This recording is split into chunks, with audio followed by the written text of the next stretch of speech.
everyone, and welcome to another Trial Site News interview. I'm your host, Brandon. Today, we'll be talking to Leslie Manookian, the founder and president of the Health Freedom Defense Fund. She's a former successful Wall Street business executive and award-winning documentary filmmaker. The Health Freedom Defense Fund is a 501c3 nonprofit which seeks to protect and advance health freedom.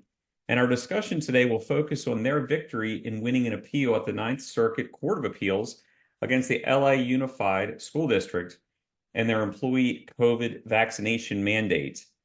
Leslie, thank you so much for joining us today. Thanks so much for having me, Brandon. It's my pleasure and honor. Can you give our audience the background of this case and how your organization became involved in it? Sure. So I'm sure everybody remembers 2020, what was going on. There was Operation Warp Speed and this huge push to introduce some kind of a vaccine, a medical intervention for the COVID crisis. And one of the first mandates that was handed down was in the Los Angeles Unified School District, where the school district mandated that all employees receive the shot. And I had done an interview or something with somebody, and a bunch of people from the school district, employees from the school district, had seen it. I was talking about Health Freedom Defense Fund. So I only started Health Freedom Defense Fund in the middle of 2020. And the reason I started it was because I've been passionate about health freedom for more than 20 years. I made a documentary film on vaccines that was released in 2011. And I've been researching all of the ways that public health scares are being used to control the populace for more than 20 years. I've been researching this. So when 2020 unfolded, I knew exactly what was going on. And I had had the great fortune of meeting some fantastic commercial litigators who are super experienced at kicking the butts of big business.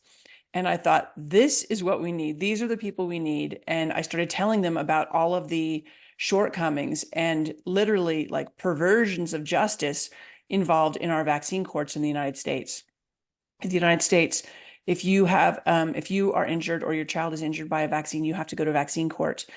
And the pharmaceutical industry has no liability for their products, and there's no due process. There's no discovery. There's nothing. It's not a judge. It's a special master who sits on the case, and it's completely wrong. And so all these attorneys have been trying to fight that, but also fight this lawsuit from 1905 called Jacobson versus Massachusetts, which has been used to justify vaccine mandates for 119 years. And I started educating these attorneys about all of these perversions of justice, and they were outraged. And they said, "We want to help you." And so I ended up starting the nonprofit and getting on those attorneys up to speed in 2020, so that we were ready in the beginning of 2021 to start defending people's rights. And the very first case that we launched was the first time that we sued the Los Angeles Unified School District.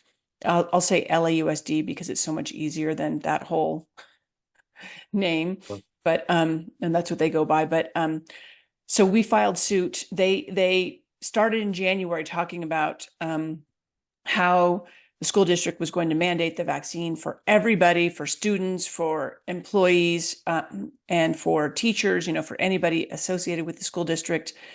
And they followed suit, and they sent out some messages to all of their staff and said, you're not going to be able to come back to school next year unless you're vaccinated. And I think it was next year. I'm not sure. I can't remember right now if it was that spring, but basically we met with these people who had reached out to us. We filed suit around March 20th. And the following day, the school district rescinded their mandate. And they said, it wasn't really a mandate. It was more of a recommendation, and teachers and staff can just test if they don't want to take it. And they then duped the court essentially into believing that the case was moot, or more technically, not ripe. A lawsuit has to be ripe in order for a judge to adjudicate the legality of the claims. And what the school district did was say, we don't have a mandate. We're not intending to issue a mandate.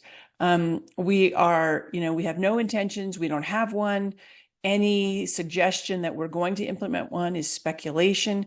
And the court accepted that as true and dismissed the case on July 27th. So in that case, we had argued that the shot could not be mandated because it was only emergency use authorized. And the judge then said, well, Jacobson versus Massachusetts matters, and there's no what's called justiciable issue right now, something for her to adjudicate. So she dismissed the case without prejudice, meaning that we could bring it again, but because it was not ripe. Mm-hmm. And 17 days later, the school district issued a new mandate. Yeah. So, I mean, we found out in the second case that they had in fact been planning a mandate, and that their HR staff had been instructed to draft a mandate in early July of 2021. So they misled the court. And so did the lawyers who are responsible. They owe a duty of honesty. I think it's, what is it called? Frankness or candor, duty of candor to the court.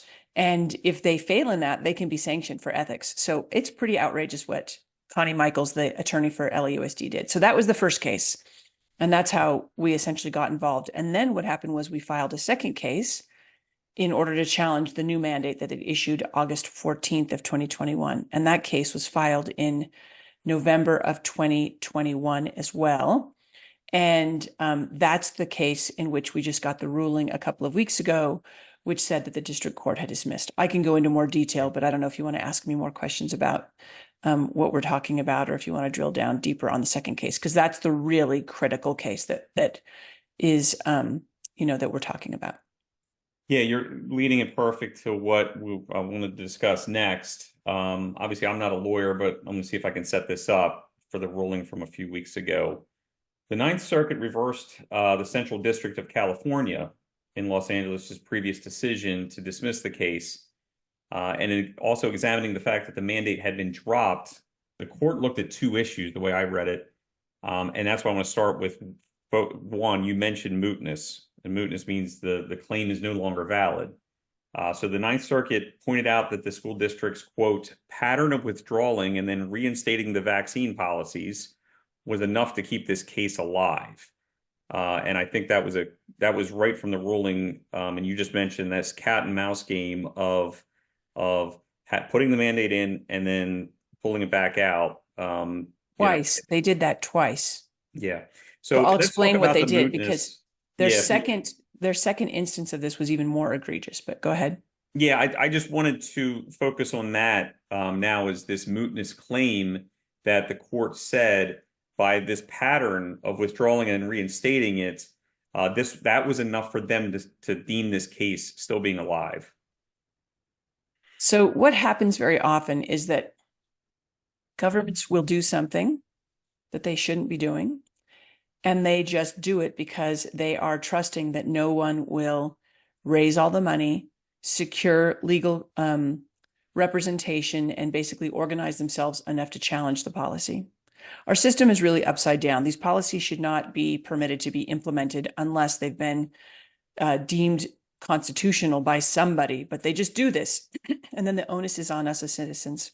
And this is what's really unfortunate about our system. But so what really happened was, they were just banking on us not being able to organize ourselves, or that we would feel, I guess, so defeated from the first case, which we weren't. It was a win for us because we stopped the policy, but that we wouldn't mount another effort. And so what happens very often is that these state entities will issue policies and then rescind them if they're challenged in order to evade judicial review. It's called the voluntary cessation evading review principle. And if a state entity is deemed to have actually voluntarily ceased doing something in order to evade judicial review, then there's an exception to the mootness doctrine. So basically, the way that the courts work is if an issue is moot, if someone stopped doing something illegal and there's no risk it's going to be repeated, then the case can be dismissed as moot. And it often is. Let's just say, your neighbor plants some tree on your border and you hate it. It's falling over and dropping fruit on your side or something. And you keep asking them to stop and, to move it or do something. Finally, you go to court, and then the neighbors actually take the tree out and say, we won't put it in again. Then the courts that could say, okay, it's moot. They've given you reasonable assurance that they're not going to do it again. They've removed the tree. There's nothing here to adjudicate. The case is now moot. So that's what usually happens. And in fact, that's what has happened to dozens of cases challenging testing mandates, vaccine mandates, um, all even religious exemptions to the COVID shot mandates, all sorts of cases. We've had a couple of cases that were dismissed as moot after the Biden administration rescinded the emergency May 11th of 2023. So this is what happened. DOJ says, hey, it's moot. We're not going to do this again. The pandemic's over and we're not going to do this again. And the courts accept that very often. In this case, however, in the case of the Los Angeles Unified School District, they had already demonstrated that they were willing to manipulate the court once by implementing and then rescinding and then trying to wordsmith their way out of their mandate. And then what happened the second time is that we file our suit and the case is making its way through the court system. And in September of 2023, the same judge again dismisses our case and says that the Los Angeles Unified School District had a basic interest, a rational interest in mandating the shot for employees, and dismissed the case and said that Jacobson applies. But the thing is, the lawsuit from 1905, this Supreme Court case, specifically says that that Jacobson only applies in extreme emergencies, such as a smallpox outbreak where there's a 30 to 40% death rate. COVID was in line with the flu. If it, only for the elderly, and for everybody else, it was way less than that. So it was not extreme. And Jacobson also said that the state could only fine an individual. So what happened was Jacobson was a minister, I think, and he didn't want to take the shot because someone in his family had already had a adverse reaction to a jab. And so he said, I'm not taking this. Jacobson didn't ever say that employment could be conditioned on receipt of a vaccination. It didn't say that the state could plunge a needle into your arm. And the judges even wrote, Justice Harlan actually said that this should not be construed as a broad authority to mandate medical interventions or vaccinations. This is very, very narrow, very specific case. And he's only going to be fined. That was the issue before the court. But Jacobson, ever since 1905, has been used to confer broad authority to the government to issue mandates of vaccinations for anything, even things that don't stop transmission or spread. So we had argued that the shots don't stop transmission or spread, and the judge just disregarded that and said Jacobson applies. And that's what the Ninth Circuit said was wrong. But let me just say, so basically what happened was the case was dismissed in September of 2022. We appealed. We filed that appeal in January of 2023, and we had oral argument in September of 2023.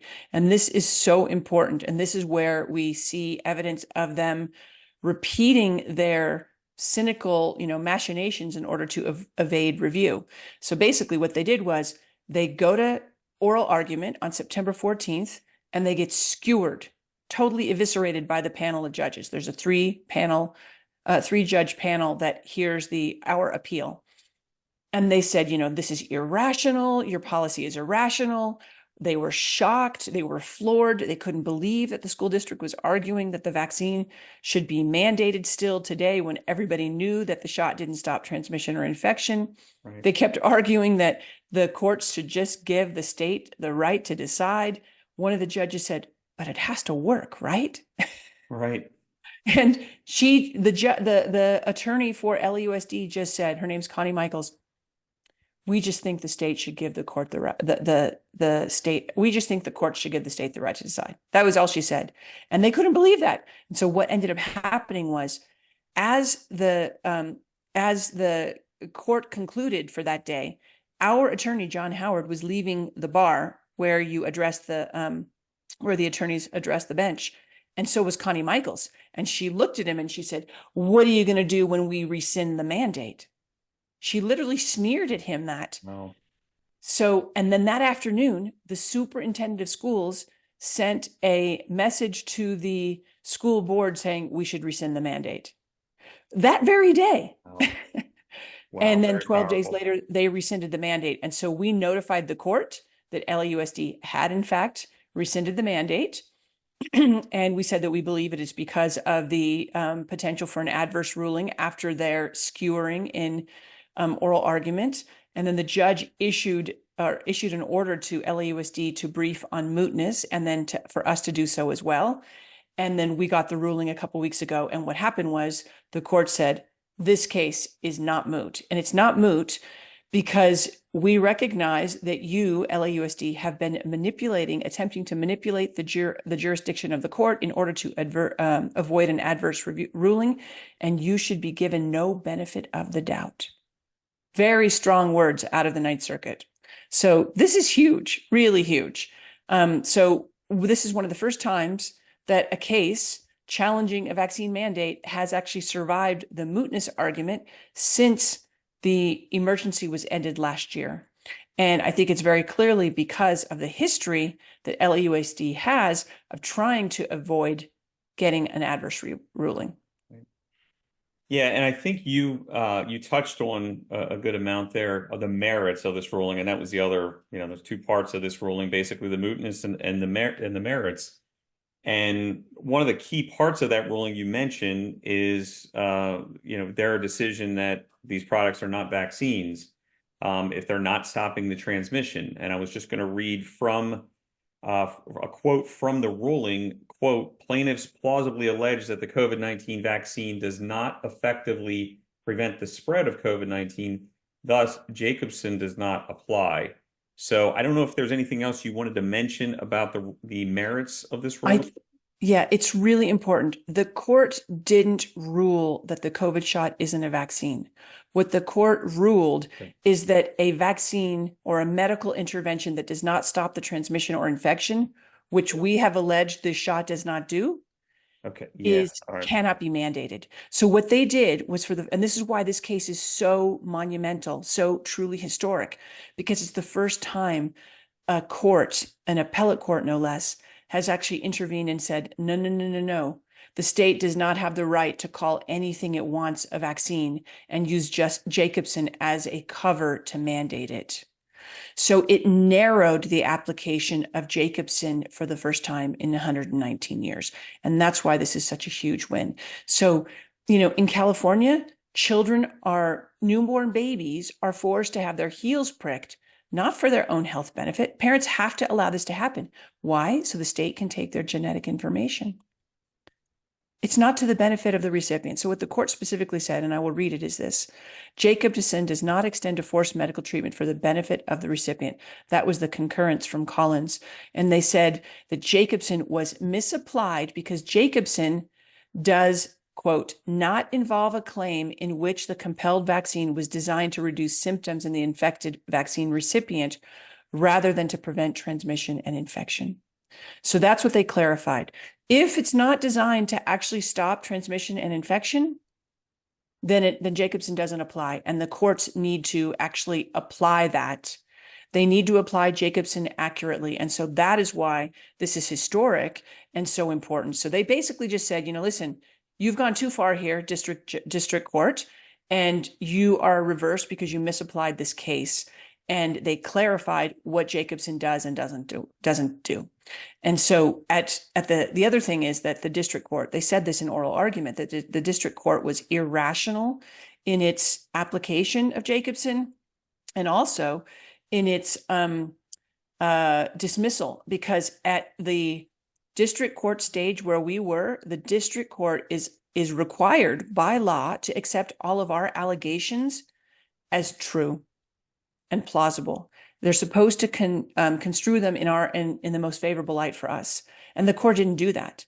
And so what the Ninth Circuit, it's historic, but the sad thing is it shouldn't be historic. The Ninth Circuit finally did the right thing. They read Jacobson and said, this has been misapplied. And they also said, the rules dictate that the plaintiff's arguments must be accepted as true at this point. So it shouldn't be historic. This should have been done a century ago. Unfortunately, we've gotten into this place where people have accepted Jacobson and people have argued. Alan Dershowitz, a constitutional law attorney from Harvard, has argued that Jacobson gives the right to the state to plunge a needle into your arm. And that's just a wild perversion, misapplication of Jacobson. And so that's why this is so important, because it finally reins Jacobson in. That was going to be one of my upcoming questions about Jacobson still being used as legal precedent. You mentioned 119 years later is very concerning, but you just explained that it has been limited now, hopefully for future cases. And Brandon, it's for anything. Do you know that psychiatric medications are given to people against their will in order to for a person to gain their freedom from an institution? Oftentimes they're told you will not be released unless you agree to take this drug. That is Yes. forced medication, right? There are a lot of vaccinations on the schedule that do not stop transmission or infection, like Yes. the whooping cough shot, Yep. the mumps shot. They don't, the measles shot. And yet, so are those going to be continued? Tetanus, think about that. That's not communicable in any way. And HPV is not easily communicable. Hepatitis B is not easily communicable. It's through IV drugs and sex. So this has, and what about masks and tests? This has very, very broad implications for the mandate of any kind of medical intervention. So to follow up on that, the Ninth Circuit covers a significant portion of the U.S. Can you tell us what you think this ruling means? I think you just were answering it there, but anything else, what this ruling means for other current or future lawsuits and how this could be applied? So what the Ninth Circuit ruling that we received controls, or it controls law in the entire Ninth Circuit now. So any courts, any cases that are working their way through their courts in the Ninth Circuit can amend their complaints to reference this ruling. Right. Okay. So if someone's, has a medical, any kind of case that's related to any kind of a medical mandate, they can amend.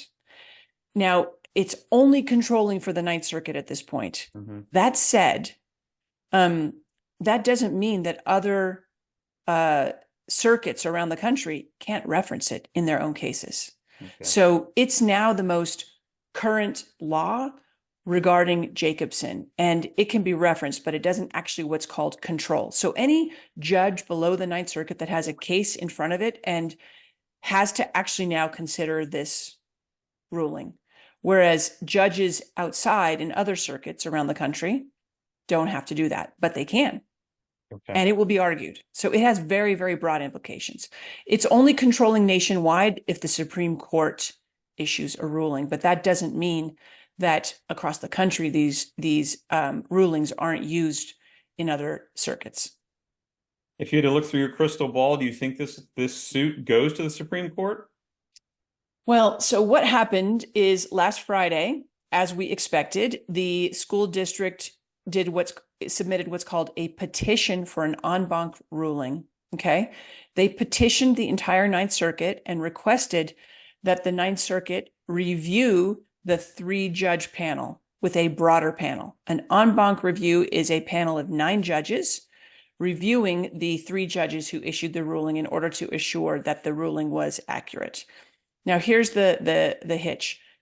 They don't happen very often, and you need a majority of the Ninth Circuit sitting judges, to agree to an en banc review, which means 15 of the 29 judges have to agree. They have to vote in favor of reviewing the Ninth Circuit, the ruling that was issued to us. Wow. That's very hard to get. Right. And here's the thing. LAUSD, again, truly illustrated their hubris in the way that they worded and constructed their petition. They literally referred to our arguments as pseudoscience, even though CDC itself admits that the shots don't stop transmission or infection. It's pseudoscience. And they disparaged the majority, the 2 of the 3 judges who ruled in our favor, that they were unbelievably dismissive of them, condescending to them, and disparaging. And I can't imagine any other judge on the Ninth Circuit feeling very good about their sisters and brothers on the bench being disparaged by a school district that has already evidenced its cynical, cynicism in manipulating the court. So we kind of feel it's a bit of a Hail Mary. So what will happen is if the en banc review is denied, we go back to district court.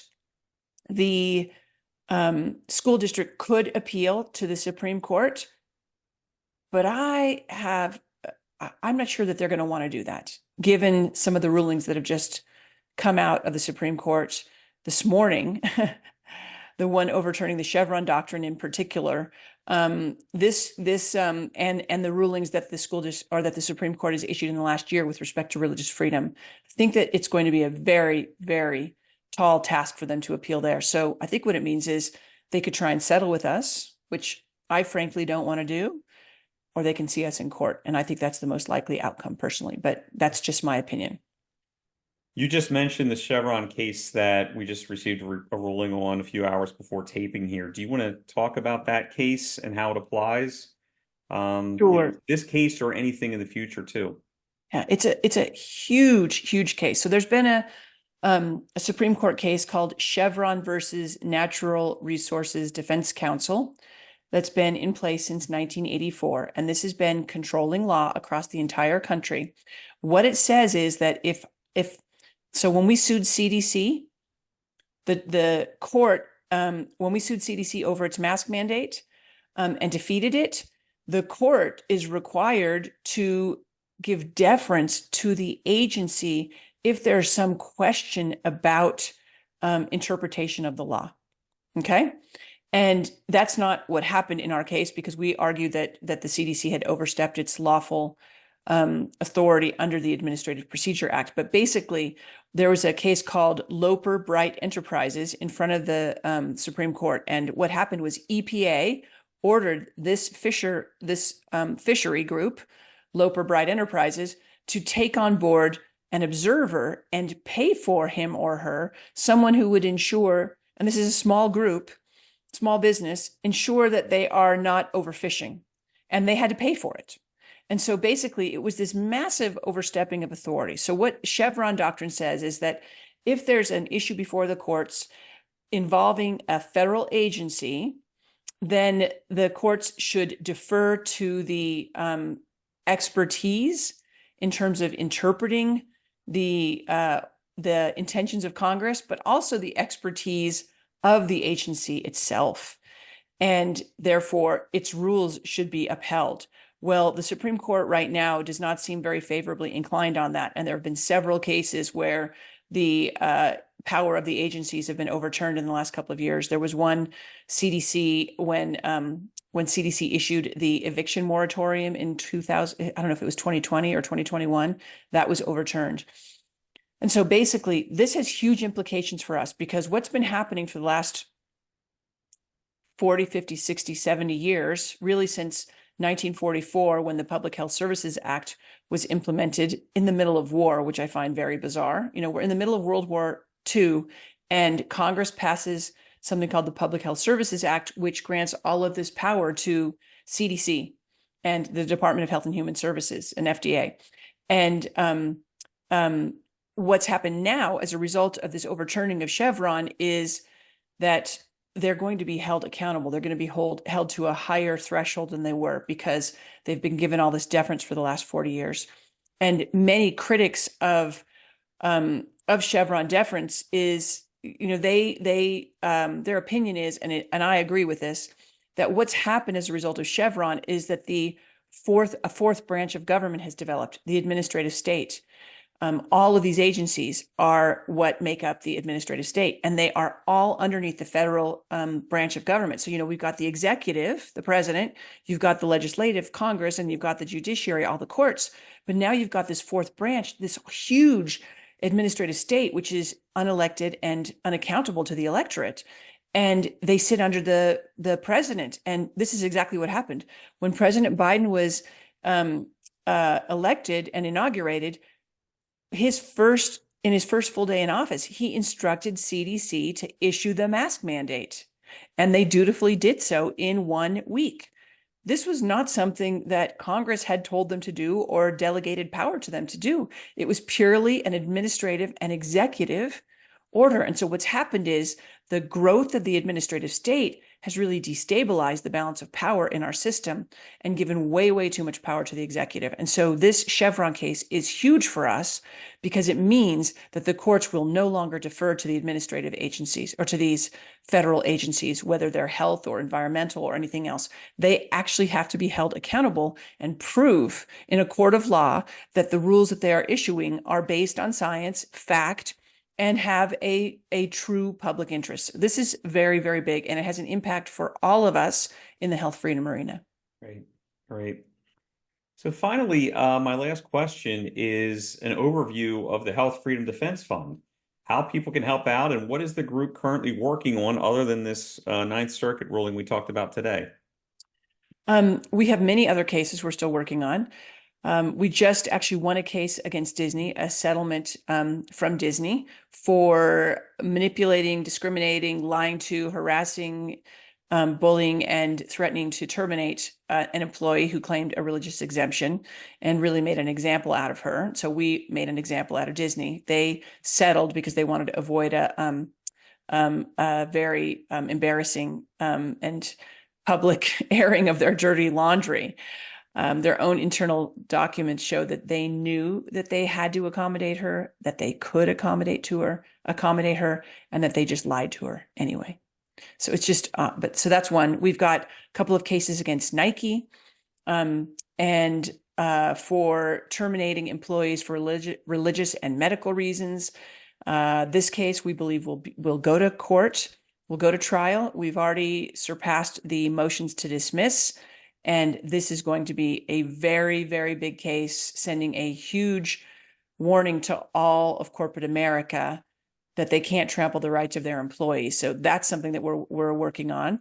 And then we have a couple others that that we are contemplating. One is, you won't believe this, but CDC is still mandating that any person who comes into the country attempting to obtain a green card, so a spouse of someone who is an American and they want to move home to the United States, the spouse who's not an American citizen yet and is applying for a green card is required to take a COVID shot in order to enter the country. So tourists can come in. Right. Anyone can come in. Sure. The Americans can come in, but if you are married to someone and you want to come in and get a green card, you can't come in without getting the shot. This is lunacy. And so we're contemplating challenging that. We are considering a case against FTC for violating the rights of naturopaths and physicians, so NDs and medical doctors who were telling their patients that they were having success and treating whatever was causing the symptoms of COVID. And they were threatened with fines of $25,000 for every violation, all sorts of things. I mean, it's just unbelievable what the FTC did. Again, this is a federal agency under the executive overstepping its power. So we're contemplating that. And then we have a case of that we are in the early stages of, and that is a family whose children were literally kidnapped by CPS, Child Protective Services, based on a tip from a nasty person, a nasty family member who just had a vendetta against this family. The CPS did not provide any kind of opportunity for the parents to give their side or observe them. They just took the children with police present. And then they violated the parents' rights by forcibly vaccinating the children against the wishes of the parents and against their religious exemption. And one of the children, all four of them were impacted by the vaccines, but one of them ended up in a coma for over 2 months. So this kind of thing, this kind of CPS overstepping must be stopped and parents' wishes must be honored. And we need to get to a point where this is the whole mission of Health Freedom Defense Fund. So you asked, about Health Freedom Defense Fund. Health Freedom Defense Fund is an organization whose mission is to establish in the public consciousness the importance of bodily autonomy, absolute bodily autonomy when it comes to any kind of medical intervention. I and I alone get to choose what I put into my body, what medical interventions I submit to, and the same for my children. And then the second part of our mission is to codify that in law. So our win in the Ninth Circuit is a big step in that direction because it moves the ball of bodily autonomy down the field. One thing I didn't mention when we were speaking earlier is that there's all this case law from the Supreme Court in the last 40 or 50 years that says that we have the right to bodily autonomy, the right to refuse unwanted medical interventions, even those that might save our lives. And that needs to be reconciled with Jacobson, this antiquated lawsuit from 1905, which was, issued in a time when women couldn't vote and Jim Crow laws were in place, and the Supreme Court deemed it acceptable for it to decide whether or not to sterilize a young woman who they deemed to be too unintelligent to have children. Literally, this is the kind of era, so we need to get rid of this. And so this is the kind of work we do. That's our mission. You can follow us at healthfreedomdefense.org. You can join our newsletter, which we only send out once every couple weeks. We don't bombard you. You can sign up to be a member for $10, and you can donate to our mission because everything that we do is through charitable funds, through donations from people who are passionate about our work, who care about their rights, and who want to help us advance the cause of health freedom. Yeah, and we will link your website in our description of this video and also on the Trial Site News article that will appear. Leslie Manookian, thank you so much for joining us today. Thanks so much for having me, Brandon. It's been an honor. And for unbiased news and opinion articles and the latest in scientific research, please visit trialsitenews.com. Also follow us on X, Rumble, and YouTube.